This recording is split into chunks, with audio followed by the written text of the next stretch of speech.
Now, last year, one woman here in France was killed by her partner every 3 days. It is a depressing statistic the country is likely to match or even surpass this year. The government, though, is trying to take action. It's launching a major 3-month conference on gender-based violence starting today, with the aim of bringing those numbers down. So what strategies should the government employ? What works in reducing violence against women? Natacha Henry is a gender-based violence expert and the author of To Hit Is Not to Love, and she joins me here this morning. Good morning. Thank you, very much for coming in. First of all, what's your view on this government conference taking place today? Is it just kind of a talking shop, or is it actually a way to find some tangible solutions to this problem? It's a way of informing the press and the general public that there is something going on and that we could all do something to change it. The government, I don't think, is going to announce a major budget for this. They don't have the money. There's nothing new, because we've been saying, women's groups and a lot of people who work with the victims have been saying the same things for years and years. We need to train frontline professionals. That's the main thing. For that, we need money.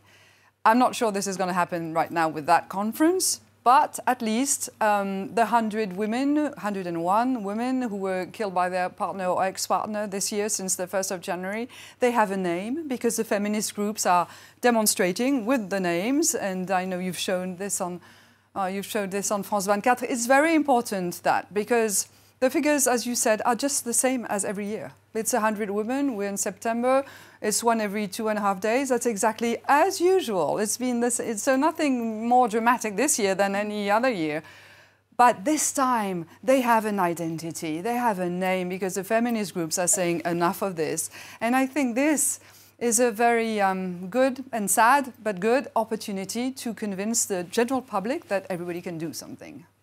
And let's talk about some of those specifics then that people can do. I know you work yourself on prevention when it comes to gender-based violence. You work with midwives, for example. What kinds of steps can be taken to identify problems like this much earlier? The earlier, the better. This, if you ask the right question at the right moment, early on, you will save lives. This is what we do in training. So I train midwives in maternity wards. I've trained A&E people, A&E doctors and paramedics at Parisian hospitals with European money. Basically, the main thing is, you as a frontline professional, you've got to ask a question. You've got to think that this might be a situation this woman is in. So you've got to ask the right question at the right moment. Well, let's talk about the money, though, because that seems to be at the heart of what you're saying, and lots of other professionals are saying as well, that simply the government isn't providing enough money. I heard a figure earlier this week that was saying, actually, we need €1 billion if we're to take this seriously, and the government has allocated something like $1 million, which is 0.1% of the national budget. Yes. Why aren't they providing more money? And do you think this kind of conference might create some momentum for a bit more cash? If you want to talk about money, I have interesting figures. I work for a structure called Psytel, and we've done the statistics. Every year in France, this issue of domestic violence, intimate partner violence, costs the French state 3.6 billion euros. Medical intervention, police intervention, justice, lawyers, psychologists, social services, putting the kids in a safe place. The whole thing is 3.6 billion euros. It's very expensive. So instead of spending that money when it's late, too late sometimes, maybe they should spend it before it happens. If they put some of that money in training, then fine. Today, if you go to the police, it all depends on the police officer you have there. Either he or she is a decent human being, great, or he or she has had some training. If that is not the case, you'll be crying for a long time. And I wonder, we had a report earlier today looking at the situation in Spain, where the government has there made a very concerted effort and, as you say, poured in a lot of money. There are things there like specialised courts. Is that something that you think France should do? France, what happened in Spain is that one woman was killed in a police station. So that was a big shock and nationwide.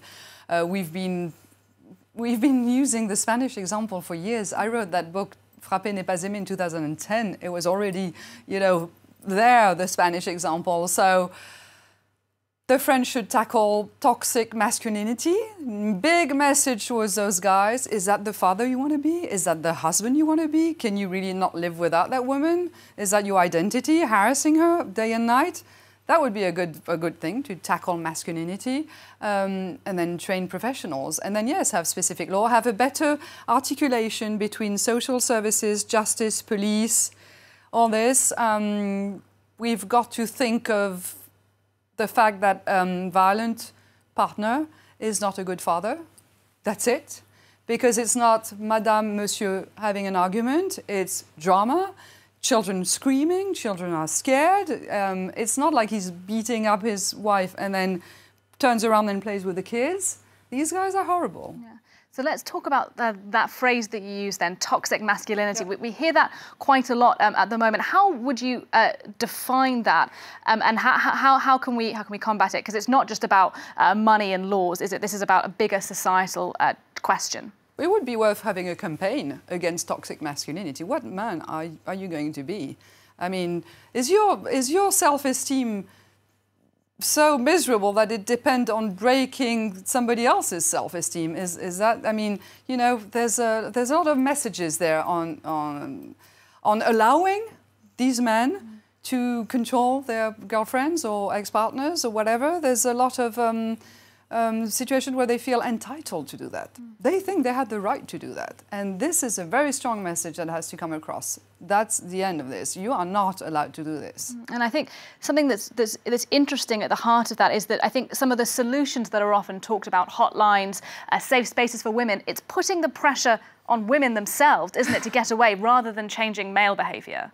Do you have a problem with that? I think that my friends who work as professionals in the women's groups, everybody with the Fédération Nationale Solidarité Femmes, those thousands of people, professionals who help women and children every day.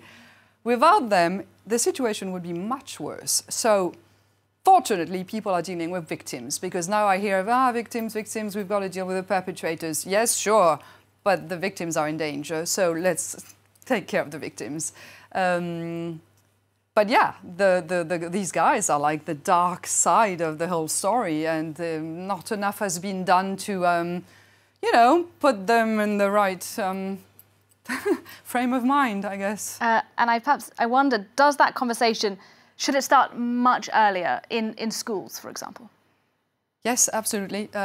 We need mixed situation, mixed schools, no gender crap at schools. Everybody has to be mixed and equal and respectful, and learn how to behave with a girl if you're a boy if you're a girl, and have equal situation. And just very briefly, are any steps being taken in schools at the moment for that? I just want to, if we have 2 seconds, I'll just say it's more than 100 victims. We have to take into account all the other people who get killed in that situation. How many children have died this year? How many children? Usually in a normal year, it's 400 victims.